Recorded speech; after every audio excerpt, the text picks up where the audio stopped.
Where are you? Show yourself! Surprise.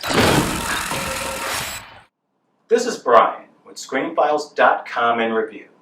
What I'm looking at today is 2020's The Invisible Man, directed by Lee Whannell. And this is a pretty good movie in some ways. In other ways, I find it a very frustrating and irritating movie. So let's look at that for a second. It is based loosely on The Invisible Man, which I believe is by H.G. Wells. In any case, it revolves around a woman. I think her name was Cecilia, and she's played by Elizabeth Moss, and she escapes her overprotective husband, and he finds ways to get back at her through invisibility.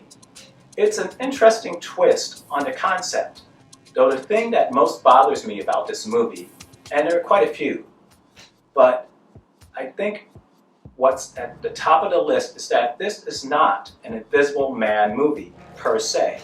There is an Invisible Man in it, but the movie doesn't revolve around the Invisible Man. It revolves around Cecilia, Elizabeth Moss's character. And that's a problem because it's advertising itself as an Invisible Man movie. Heck, the name of the movie is literally The Invisible Man. But the movie also doesn't particularly care about the Invisible Man. He's only there to draw attention to the situation that Elizabeth Moss is actually in. And in fact, you can take the Invisible Man from this movie entirely and just have a guy manipulating what this woman is seeing and hearing. No invisibility at all, and still have the same movie. So that's a bit of a problem. Another thing is that this movie approaches its subject matter in a very realistic fashion. The aforementioned Invisible Man is wearing a suit which is covered with hundreds of cameras. These cameras are projecting an illusion of the background and foreground to create the idea of invisibility. Though this is a problematic notion for a lot of reasons. For a start, as I mentioned, this suit is covered with hundreds of little cameras, with hundreds of little lenses.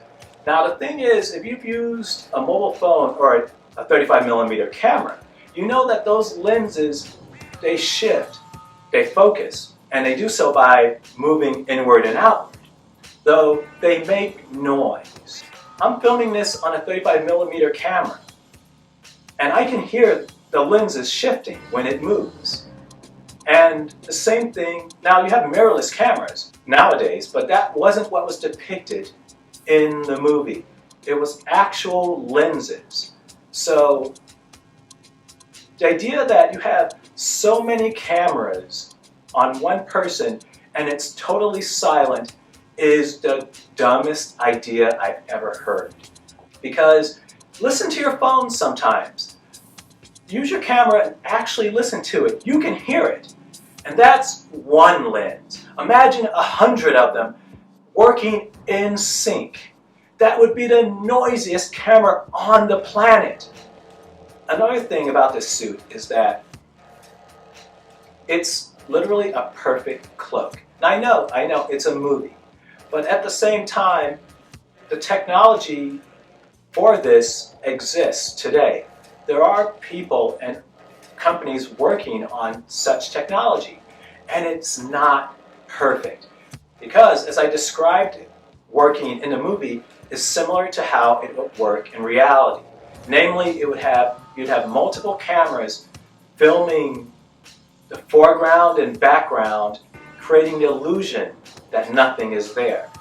But that just doesn't, as the movie does it at any rate, doesn't make a lot of sense. So it's a little frustrating to watch. You have to keep in mind, traditionally Invisible Man movies have been done via a formula. They would drink something and be rendered invisible. What's done in this movie is similar to what was done in movies like Spider-Man Far From Home in particular.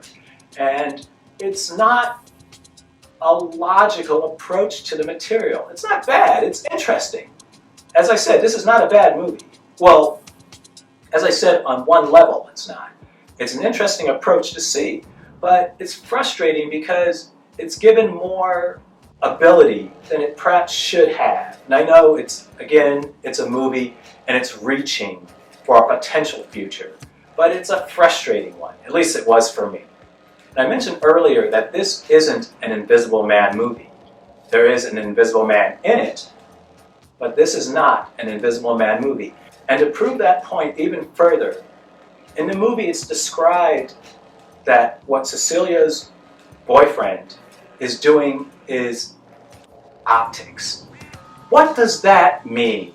An optometrist does optics.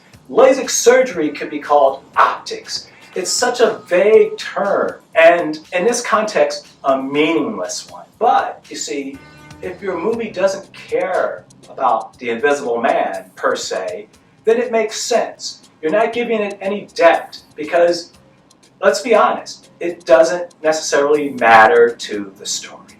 Another problem I had with the movie is that it treats invisibility as if it gives you all sorts of abilities that you probably didn't have without it. For instance, the fighting ability of the person in the invisible suit is really strong. And I'm wondering why? Because admittedly you can't see the person, but they're still just a person. And once you get your hands on them, which happens occasionally in a movie, they shouldn't be that formidable because they're not a fighter. They have a scene in this movie where, I want to say, 6 foot, maybe pushing 190 to 200 pound cop is beaten up by this dude in an invisible suit. Now, he's just a lawyer, mild spoiler. He's just a lawyer. He should not be able to do that.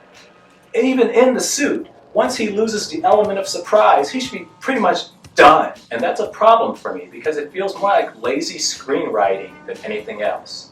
Oh, and I mentioned those cameras that covered the suit earlier. There's a scene in this movie where Cecilia threw paint on the suit. Now, the Invisible Man panics and rushes to the sink to wash the paint off. We're talking latex fucking paint. You mean to tell me in a suit composed of numerous nicks and crannies, he got every bit of that paint off in a matter of, I want to say, minutes, if that long? This is the most ludicrous thing, because I can promise you, if I throw a bucket of paint at you, and you're not nearly as creviced as that suit was, I can promise you there's going to be paint somewhere where you don't expect it. In fact, in the movie, he washed his face and other areas in a sink. I'm going to promise you that I'll let you even take a shower. You're probably going to find paint somewhere on you because it's a liquid. It's going to go in all sorts of places. And that it was able to be cleaned so easily from that suit is nonsense. It's as if the designers expected paint to be thrown on it. But that's possible, actually. But the thing is, as I said earlier, they don't tell you anything about how this suit was built. It's a plot device, and a not very well actualized one at that. And I could probably spend quite a bit of time finding problems with this movie. That's not to say, and this is the contradiction for me, that's not to say it's not an interesting, engaging movie. It's so problematic to watch. As I said, it's not advertised very well, and it's very much in the vein of a feminist empowerment type story. And I take no issue with that, frankly. What I take an issue with is that this is the first movie that this happens in. If this were somehow, let's say, the sequel to The Invisible Man, I'd be okay with that because we would have been introduced to the technology, we would understand why things happen as they do, and it would make sense.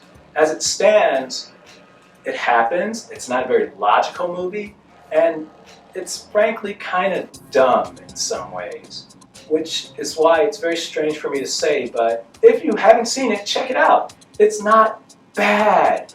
In fact, if you can overlook its glaring inconsistencies, I wouldn't say plot holes, though certainly inconsistencies, you probably would enjoy it. This is Brian with ScreenFiles.com in review. Have you seen The Invisible Man? Did you enjoy it? Did you not? Is there something about it that bothered you as much as it bothered me? Please let me know down below. And since you're here, consider a like or a follow. Peace.